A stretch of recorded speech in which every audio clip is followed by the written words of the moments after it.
Hello friends, आज हम baby के लिए गर्ल्स की इस तरह की स्कर्ट बनाना देखेंगे। इस तरह की स्कर्ट हम किस तरह बना सकते हैं। ये निटिंग से बनाई हुई है। आप इसमें देखेंगे स्ट्रिप्स इस तरह से आ रही है। ठीक है, तो आज इस तरह की स्कर्ट हम देखेंगे कि एक बेबी के लिए इस तरह की स्कर्ट हम किस तरह से बना सकते हैं।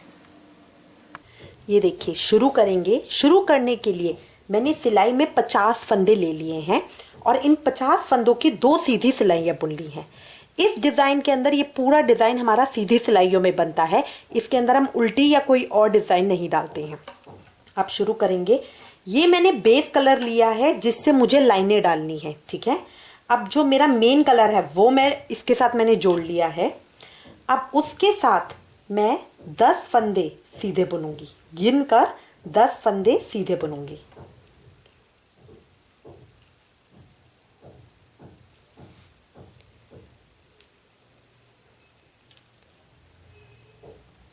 ये देखिए, 10 फंदे मैंने सीधे बुन लिए हैं। अब मुझे आगे नहीं बुनना, अब मुझे अपनी सिलाइयाँ इस तरह उल्टी कर देनी है और जो ये नीला धागा है इसको पीछे कर देना है। अब मैं वापस इन 10 फंदों को सीधा बुनूंगी। तो ये मैंने वापस बुन लिया इनको।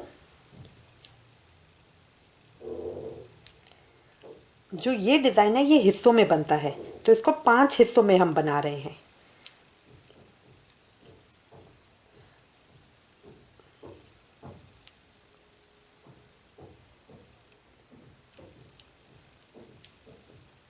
अब ये देखिए, सिलाई मैंने कंप्लीट कर ली है। ये मेरे इस तरह से आ जाएंगे। ठीक है, अब फिर नीले धागे से ही मेरे को 20 फंदे सीधे बुनने हैं। पहली बार में मैंने 10 बुने, अब की बार मुझे 20 फंदे गिनकर सीधे बुनने हैं।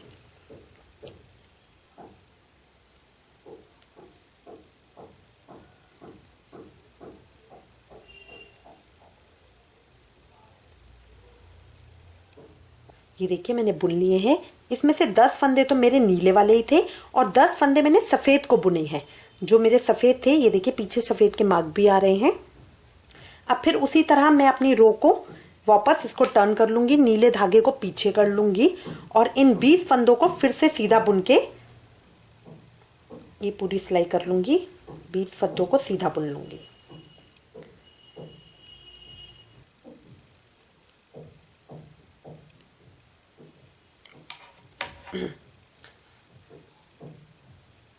ये देखिए, मैंने बुन लिए हैं। अब मेरे इस तरह से आ गए हैं। पहले मैंने 10 बुने, फिर 20 बुने। अब इस रो के अंदर मुझे 30 फंदे बुनने हैं। तो 20 फंदे तो नीले वाले और 10 फंदे सफेद में से। तो इस रो के अंदर मैं 30 फंदे बुनूंगी। पूरी गिनने की जरूरत नहीं होती है। नीले फंदों को तो एज इट इज बुन लीजिए और जब हम सफेद पे पहुंचेंगे तो 10 फंदे तब गिनने होते हैं हमें, क्योंकि हर सिलाई के अंदर हम 10-10 फंदे बढ़ा रहे हैं। ये देखिए, ये 30 फंदे मैंने बुन लिए हैं। पहले मैंने 10 बुने, फिर 20, अब ये 30 बुन लिए हैं। इसके बाद अब मैं फिर से अपने धागे को उसी तरह से सिलाइयों को पलट दूंगी और धागे को पीछे करके अब इन 30 फंदों को वापस सीधा बुन लूंगी।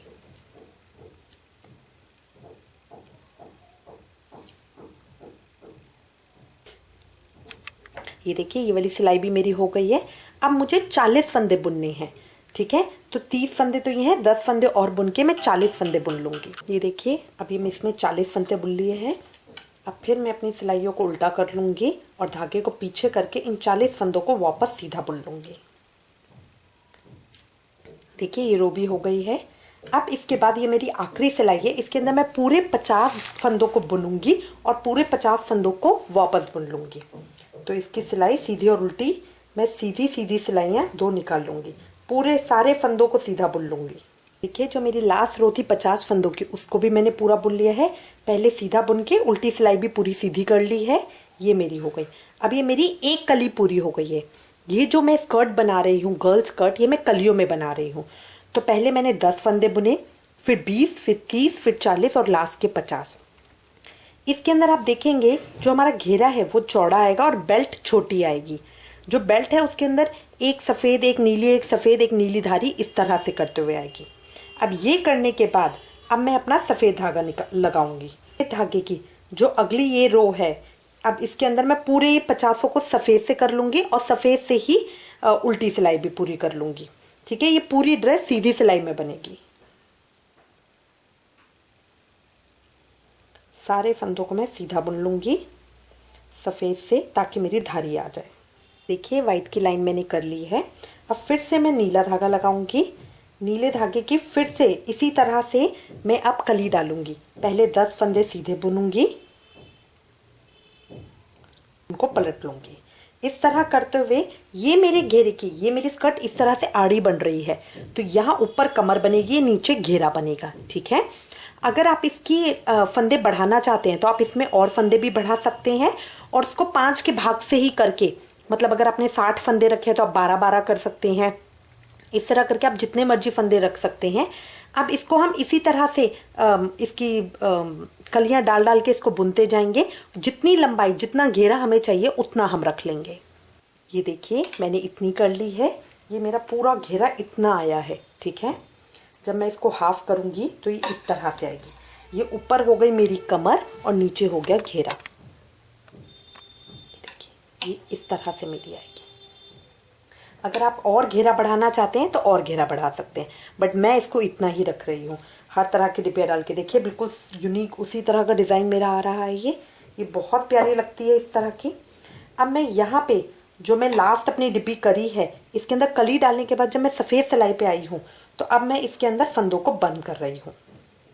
तो बंद करने के लिए हम उसी तरीके से करेंगे। पहले 2 फंदों को बुन लेंगे, फिर दूसरे वाले में से पहले वाले को बाहर निकाल देंगे, फिर 2 फंदे बुन लिए, पीछे वाले में से आगे वाले को बाहर निकाल देंगे, और इस तरह करते हुए मैं अपनी पूरी सिलाई बंद कर दूंगी। इसको हमें बाद में इन दोनों को जोड़ने के लिए हम सुई धागे से इनकी सिलाई कर देंगे। अब इसकी जो कमर बेल्ट है और जो इसका नीचे का घेरा है, उसके ऊपर मैं क्रोशिया से कुंगरी करूंगी। ये देखिए यहाँ पे ये मैंने बंद कर लिया है। अब जो मेरा ब्लू वाला धागा था उसको मैं इसमें से निकाल के गांठ लगा लूंगी।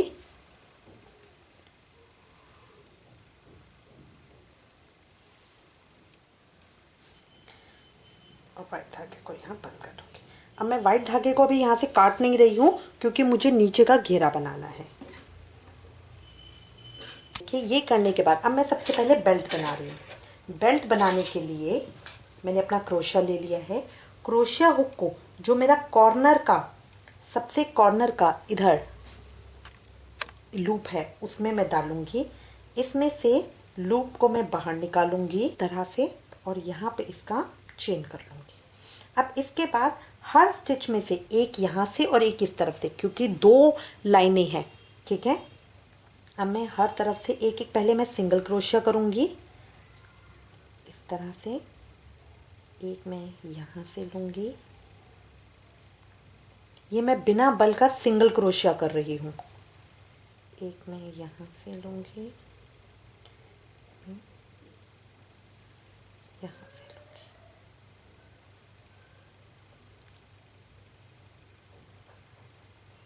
देखिए इस तरह करते हुए मैं अपनी पूरी रो करूंगी।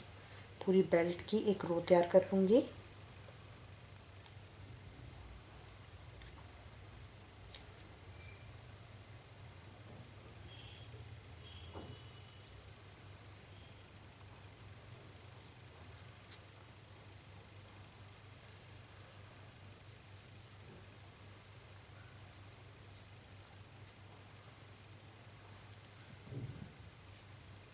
कि मैं बेल्ट बना रही हूँ, तो इसके अंदर आपको देखना है कि कितनी चौड़ी बेल्ट आपको चाहिए।